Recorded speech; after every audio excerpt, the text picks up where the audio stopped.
algo que divide um enorme abismo entre o senhor e o presidente Bolsonaro é o anti-intelectualismo gritante de Dele? Bolsonaro. Como anti-intelectualismo? Ele é um anti-intelectual. Como anti-intelectual? Se ele aparece até na entrevista com o meu livro em cima da mesa.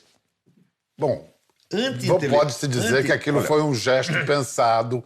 Tinha o seu livro e tinha a biografia de Churchill, se não me engano, também.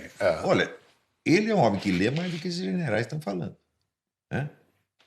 Ele, sob certos aspectos, está mais informado do problema brasileiro do que muitos dos seus ministros. Agora, ele fala ele de pode maneira até simples. estar, mas não pelas vias intelectuais. Pode até ser... O que você chama de vias intelectuais? Universitárias? Não, leitura. Mas ele não estava lendo o livro, meu Deus do céu. É o seu. Bom, pelo menos assim estava disposto na mesa. Você já percebeu, assim, o número de autores e livros totalmente desconhecidos pela nossa classe universitária jornalística, que eu coloquei em circulação? São mais de 1000. Isso estava banido do Brasil, completamente desconhecido. O que mostra o estado de podridão intelectual que tinha no Brasil. A vida intelectual no Brasil estava morta.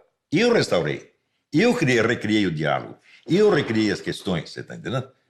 E é claro que o sujeito não pode ler nenhum livro meu sem ele ter a sua mente aberta para todos esses autores de novo. Então, por exemplo, o ignorante Jair Bolsonaro, hoje ele sabe quem é Eric Voegelin, ele sabe quem é o Louis Lavelle, ele sabe quem é um montão de autores que eu abri para ele. Coisas que os nossos intelectuais, entre aspas, não sabiam. Via Eduardo, né? Eduardo é o seu principal interlocutor, né? Interlocutor quer dizer o seguinte, eu acho que eu falei com o Eduardo umas 5 vezes na minha vida. Agora, os caras imaginam o seguinte, que é um grupo, o grupo está sempre se reunindo, que é um grupo organizado, militante, que quer tomar o governo. Isso é fantasia, meu Deus do céu. A nossa mídia só, hoje em dia, não tem nem fake news, que fake news é o seguinte, você põe um monte de notícia verdadeira e põe uma falsa no meio para enganar as pessoas. Não, é tudo fantasia. Eles não têm mais visão da realidade. O jornalismo brasileiro acabou, morreu. Você só encontra jornalismo na internet. Vamos falar mais um pouco desse atual governo, que tem núcleos. É difícil perceber um rumo para o atual governo, porque você tem o núcleo militar, tem o núcleo dos evangélicos. Aliás, o senhor entrou em rota de conflito com Silas Malafaia há pouco. E também com a base parlamentar, que o senhor também entrou em conflito com Rodrigo Maia. Não tenho nenhum problema com a igreja evangélica, com o Silas Malafaia, porque este é um ciumento, invejoso. Ele viu o Bolsonaro me elogiar lá e disse, e nós, e eu, não falou de mim. Que palhaçada é essa? Foi só isso? Não houve nenhuma intenção política por trás disso? Foi puro ciúme? Intenção política. Claro, ele está disputando, ele quer ter mais poder. Eu não tenho nada contra ele ter mais poder. Eu não estou disputando poder nenhum, meu Deus do céu. Eu estou falando, o meu objetivo é de longuíssimo prazo. Eu estou pensando na cultura brasileira das próximas décadas ou séculos. Eu não estou pensando na política do dia. Quem pensa isso são os jornalistas, os políticos. Eles estão interessados nisso. Isso não é o meu campo. E que conselhos o senhor pode contar que deu ao Bolsonaro? Bom, eu indiquei os 2 ministros e ele aceitou. Não é isso? E foi só? Até agora, não, tem um que eu tenho dado insistentemente e ele acho que não aceitou ainda. Eu digo, presidente, fale em rede nacional de televisão. Por que eu aconselho isso? Porque a base fundamental de apoio do Bolsonaro é o povão que votou nele. Então ele tem que unir isso aí, se unir com o povão, para ele poder enfrentar as forças intermediárias que são corruptas, e a política corrupta, as pessoas de interesses baixos, etc, etc. Eu até lembrei, ao longo da história, você vê muitas vezes assim, a aliança do rei com o povão para esmagar o poder intermediário corrupto, o adverso. Não bastam as lives de quinta-feira. Tem que ir em rede nacional. Não, a live de quinta-feira atinge no máximo 100 mil pessoas. 1/3 da população brasileira não tem internet, né? E a rede nacional de televisão funciona. Então, presidente, faça um programinha de 10 minutos por semana. Conte ao povo o que o senhor está fazendo. Explique a ele que tipo de colaboração o senhor precisa. Isso vai ser um sucesso extraordinário e acaba com 90% das intrigas. Há alguns que interpretam esse fato, esse caráter refratário do Bolsonaro de não querer negociar, deixa o Congresso de não querer negociar com os setores que formaram a coalizão de campanha dele como uma possível caminho para uma democracia plebiscitária via redes sociais. Isso faz sentido? Olha, eu penso o seguinte: o povo brasileiro sempre esteve excluído do processo político. Ele não escolhe os candidatos. Ele vota nos candidatos que a elite lhe oferece.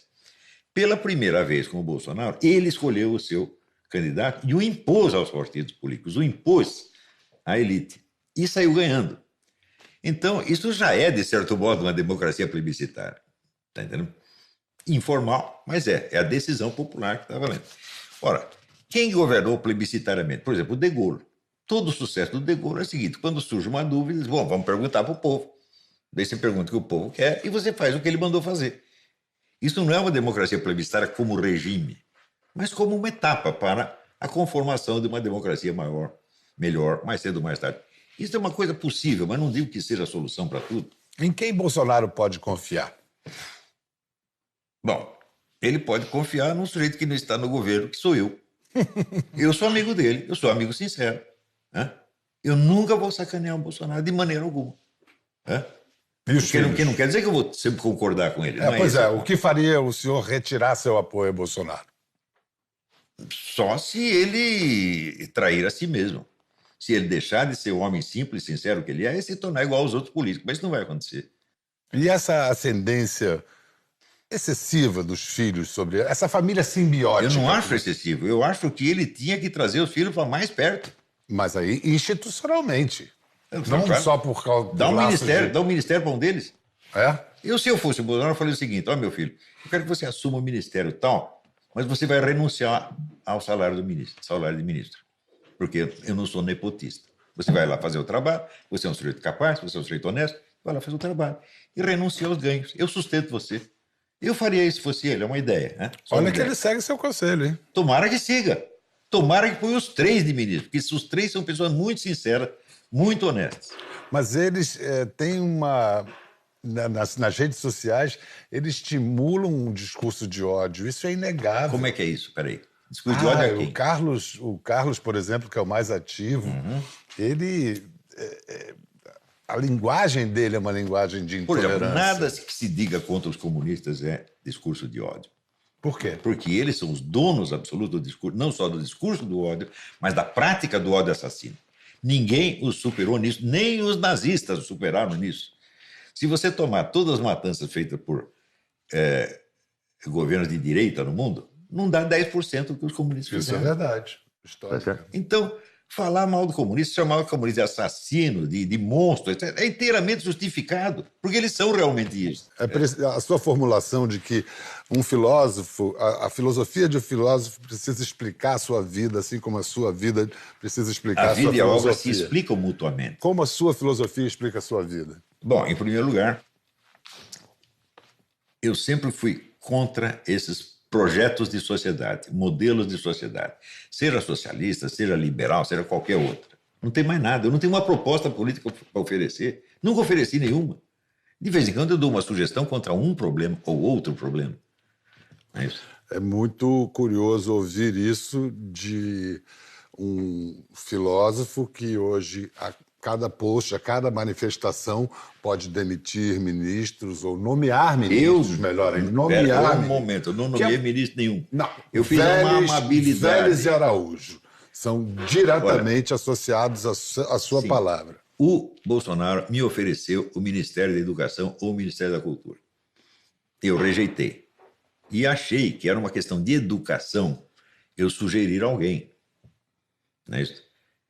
São até as pessoas que eu não conheço muito bem, porque o Vélez eu conheci, o Vélez de 20 anos antes, os livros que ele escreveu. Né?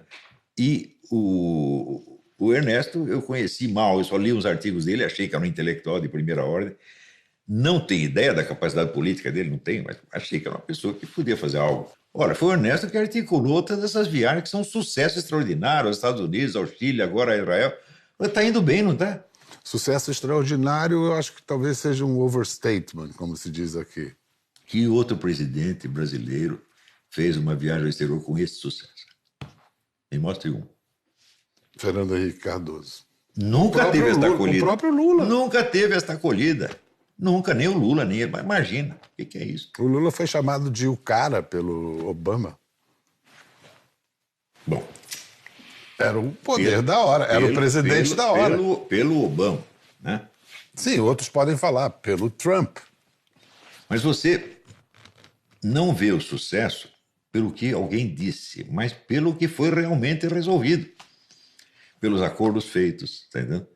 Pela integração da relação. Aí sim, você veja, a manifestação de respeito que o Trump mostrou pelo Bolsonaro não se compara a essa expressão idiota do Barack Obama, que aliás era um idiota. Barack Obama já foi escolhido aqui o pior presidente americano desde a Segunda Guerra. E não acertou uma. Nada. E agora está aí o Trump tentando consertar, tampar os buracos que o homem deixou.